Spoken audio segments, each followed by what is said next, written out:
اینکه احساس آدم وقتی که لایسنسش میگیره اینکه واقعا حس غرور داره که تو تونستی لایسنس تو بگیری با وجود سختیایی که داشتی، سختی ها رو پشت سر گذاشتی، تو تونستی لایسنس تو بگیری، اینکه بتونی تنها رانندگی بکنی بدون که کسی کنارت باشه. کلا همشون حس خوبیه. I'm Zura Gorbani. I came to Australia about 11 months ago. خیلی مهم بوده به خاطر اینکه چون ما تو ایران اصلا نمیتونستیم رانندگی بکنیم، اجازه نمیدادن.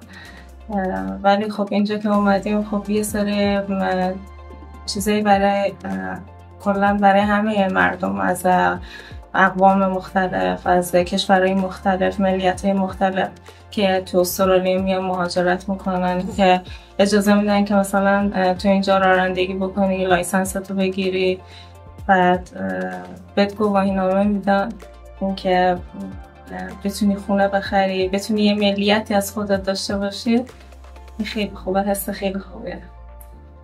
یه بار تو خیابونه فرعی میبره، بعد اینکه حس خیلی خوبی بودش که بعد از اینکه رفتم داخل خود ویکرو، برگه سبزو که بهت میده که میگه تو لایسنست گرفتی، پی سبز گرفتی، موفق شدی، همین که بهت میگه ساکسسفول، موفق شدی، حس خیلی خوبیه. چون آدم اولش فکر میکنه که نمیتونه، ولی بعدش که میتونه میبینه که موفق میشه، همین که خود آدم راضی میشه، همین که اون شخصی که با تو کار کرده انتظار اینو داره که تو موفق میشی، خیلی خوبه برای آدم. بعد یه پوان مثبت دیگه هم بوده که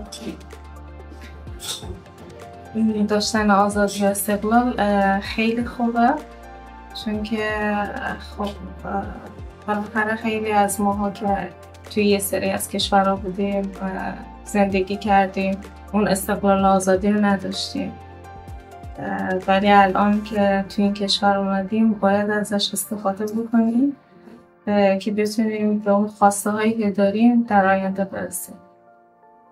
حس خیلی خوبیه.